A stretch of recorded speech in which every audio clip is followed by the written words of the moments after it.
Shalom, kasih karunia Tuhan Yesus Kristus kiranya menyelamatkan kita semua sekarang sampai kekal, amin. Saudara, di dalam Injil Yohanes ada satu orang Farisi namanya Nikodemus. Itu di Yohanes 3. Nah, di sana diceritakan perjumpaan Nikodemus dengan Yesus pertama kali. Kemudian nanti di pasal 19 kita akan tahu bahwa dicatat juga bahwa Nikodemus itu membawa mur gaharu untuk membalsam tubuh Yesus yang sudah mati. Nah, saudara, Nikodemus datang pada Yesus itu dengan satu pertanyaan. Kita baca di ayat 2 ya, Yohanes 3 ayat 2. Ia datang pada waktu malam kepada Yesus dan berkata, malam-malam dia datang pada Yesus, Rabi, kami tahu bahwa engkau datang sebagai guru yang diutus Allah. Sebab tidak ada seorang pun yang dapat mengadakan tanda-tanda yang engkau adakan itu jika Allah tidak menyertainya. Menurut Nikodemus, Rabi, berdasarkan semua tanda-tanda yang kami tahu, memang benar bahwa engkau adalah orang yang diutus dan disertai Allah. Lalu lanjut ayat 3, Yesus menjawab, nah ini unik. Aku berkata kepadamu, sesungguhnya jika seorang tidak dilahirkan kembali, ia tidak dapat melihat kerajaan Allah.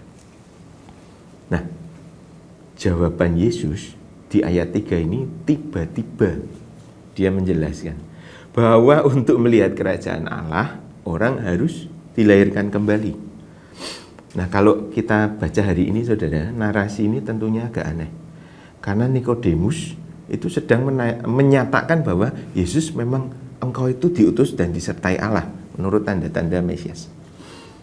Malah Tuhan Yesus menjelaskan tentang kelahiran kembali. Nampaknya percakapan mereka seperti tidak nyambung. Tapi saudara, sebetulnya yang tidak nyambung itu kitanya. Karena kita ini membaca ini 2000 tahun pisahnya. Kita itu penonton beda zaman, beda 2000 tahun. Kita tidak paham konteks masa itu. Saudara, kenapa Yesus menjelaskan kelahiran kembali? Pertama, karena memang Yesus tahu isi hati Nikodemus, karena dia memang Allah. Kedua, karena pernyataan Nikodemus ini memang berkait dengan pengharapan orang Farisi, orang Yahudi. Orang Farisi termasuk Nikodemus, mereka menantikan orang dengan tanda-tanda kuasa dan menunggu orang yang disertai Allah seperti Yesus. Nah, buat Nikodemus, Yesus masuk di dalam kriteria itu, kriteria Mesias. Karena mungkin Nikodemus mengamati dengan teliti. Nah, salah satu tanda kemesiasan adalah Yesaya 66. Di sana dicatat melalui sebuah kelahiran suatu bangsa yang berkenan di hadapan Allah akan hadir. Kita akan baca Yesaya 66 ya. Karena ini terkait sekali dengan percakapan Yesus dan Nikodemus. Yesaya 66 mulai ayat 7. Sebelum menggeliat sakit, ia sudah bersalin. Sebelum mengalami sakit beranak, ia sudah melahirkan anak laki-laki. Kalau saudara cek di judul pasal itu, perikop 66 ini, di sana LAI kasih judul baik, keselamatan sesudah hukuman. Nah, ayat 7 ini menjelaskan pengharapannya akan bagaimana sih cara Allah menyelamatkan bangsa ini. Ternyata ada proses kelahiran. Ayat 8, siapakah yang telah mendengar hal yang seperti itu? Siapakah yang telah melihat hal yang demikian? Masakan suatu negeri diperanakkan dalam satu hari? Atau suatu bangsa dilahirkan dalam satu kali? Namun baru saja menggeliat sakit, Sion sudah melahirkan anak-anaknya. Nah, saudara, pada salah satu kitab Yahudi dikatakan bahwa ini adalah tanda-tanda Mesias kedua akan menyatakan dirinya, itu di kitab Zohar Pinkas ya. Makanya Nikodemus paham betul bahwa Yesus sedang membicarakan bagaimana cara Mesias yang kedua ini akan melahirkan suatu bangsa yang berkenan. Kita kembali ke Yohanes 3. Kita baca ayat 4. Kata Nikodemus kepadanya, ini Nikodemus menjawab kembali, bagaimanakah mungkin seorang dilahirkan kalau ia sudah tua? Lihat ya, nyambung ya saudara omongannya. Meskipun di atas ketoknya kelihatannya seperti tidak nyambung, tapi kitanya sebetulnya tidak paham.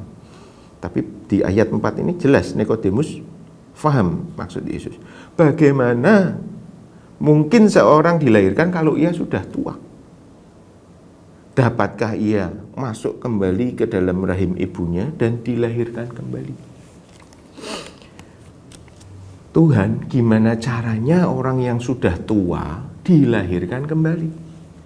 Gimana caranya sebuah bangsa yang sudah umurnya lebih dari 1312 tahun dari zaman Musa, sudah sangat tua, bisa ditebus dan dilahirkan kembali?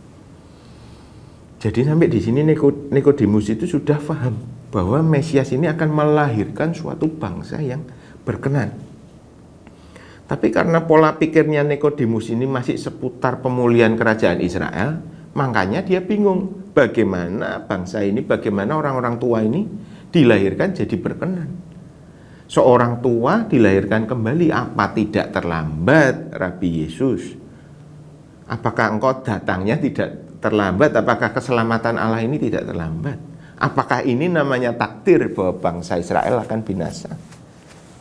Karena syaratnya harus dilahirkan kembali sesuai Yesaya 66. Lanjut ayat 5-7.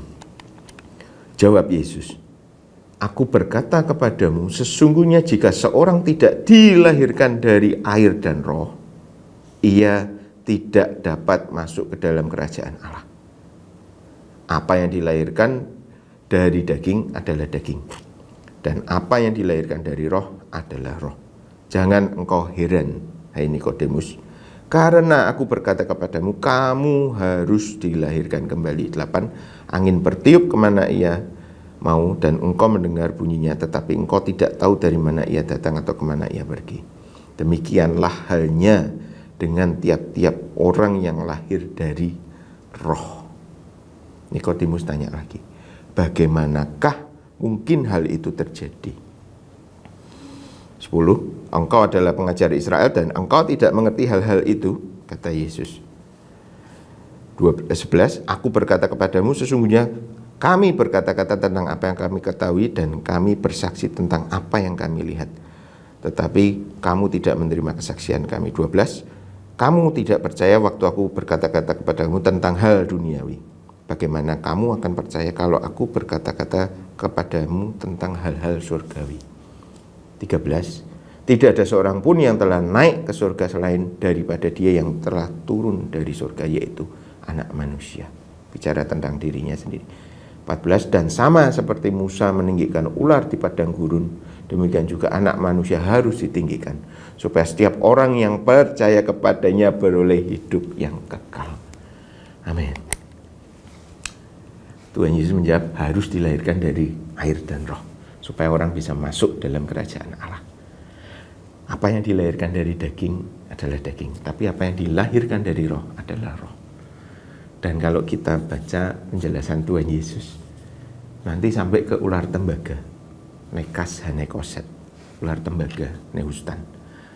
Ular tembaga itu kakinya akan menghancurkan kepala ular itu di Kejadian 3:15. Ini bicara sesuatu yang panjang.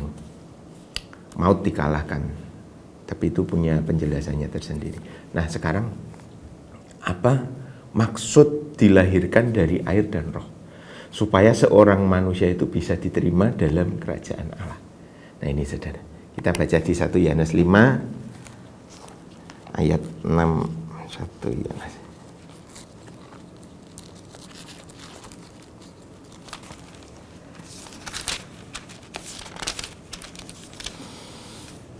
mulai ayat 6. 1 Yohanes 5 ayat 6. Inilah dia yang telah datang dengan air dan darah, yaitu Yesus Kristus. Bukan saja dengan air, tetapi dengan darah. Dan rohlah yang memberi kesaksian, karena roh adalah kebenaran. Ada air, ada darah, ada roh. Sebab ada 3 yang memberi kesaksian di dalam surga, Bapa, Firman, dan Roh Kudus. Dan ketiganya adalah satu. Nah, ini Tritunggal. Jadi jangan bilang kalau Tritunggal itu karangan ya. Berhenti ya, saudara. Allah yang kita sembah itu adalah Allah yang menyatakan dirinya, Allah Esa yang menyatakan dirinya dalam 3 pribadi. Ini jelas sekali ada ayatnya. 8. Dan ada 3 yang memberi kesaksian di bumi. Jadi di surga, Allah, ketiga pribadi Allah yang Esa itu memberikan kesaksian keselamatan pada orang-orang pilihannya.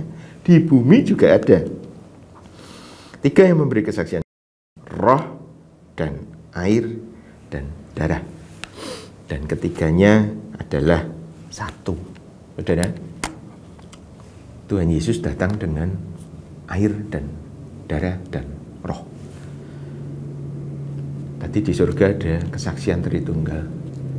3 di surga, 3 di bumi. Ini pengesahan anak-anak Allah di hadapan Allah. Perkenan kita di hadapan Tuhan. Nah, inilah cara yang akhirnya dimengerti, ditangkap oleh Nikodemus, sehingga dia menjadi percaya dan mengasihi Yesus. Bahwa hanya darah Yesus itulah yang mampu menyucikan seluruh umat manusia. Dan hanya dengan air yang keluar dari lambung Yesus yang ditusuk, yang dalam makna baptisan kita semua sudah dipersatukan dengan Roh Kudus sebagai meterai, maka kita berkenan di hadapan Allah. Inilah makna dari kerahiman Kristus, bahwa seseorang harus dilahirkan kembali dari Sang Kristus melalui air, roh, dan darah. Supaya 3 saksi di surga menyatakan perkenannya, yaitu Bapa, Firman, dan Roh yang adalah satu. Saudara perhatikan, pada saat seorang wanita itu melahirkan, di situ ada air ketuban dan darah, dan ada roh manusia tentunya. Kalau enggak, bayinya keluar jadi jenazah. Air ketuban, darah ibu, dan roh manusia, sehingga bayi itu bisa hidup dalam daging. Itu kata firman Tuhan. Dilahirkan dalam daging adalah daging. Demikian dengan Yesus. Pada saat dia menjelaskan pada Nikodemus bahwa tanda dirinya sebagai juru selamat sejati adalah tubuh dagingnya harus dipersembahkan, darahnya harus dicurahkan, air dicurahkan, dan Roh Kudus dimeteraikan bagi kita. Inilah karya maha dahsyat dari Allah Tritunggal. Dan disinilah kita memahami juga mengapa Yesus, Sang Anak Allah, Sang Firman Allah, harus menjadi manusia suci.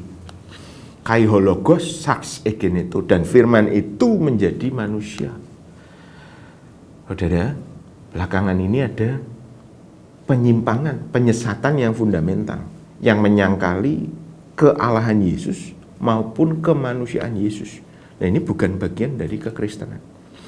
Dan bagi orang tersebut sudah tersedia batu kilangan di leher, sudah dipasang sendiri oleh Tuhan Yesus, ya sudah, jadi kita percaya saja. Tapi bagi kita, saudara, khususnya hari ini, Nikodemus yang sedang mendengarkan sharing firman ini, jadilah teguh. Sekali lagi, firman Tuhan sampaikan, jadilah teguh. Yesus Kristus, Putra Allah yang Maha Tinggi, adalah juru selamat kita yang sejati, yang mengaruniakan Roh Kudus sebagai meterai keselamatan kita. Amin. Shalom.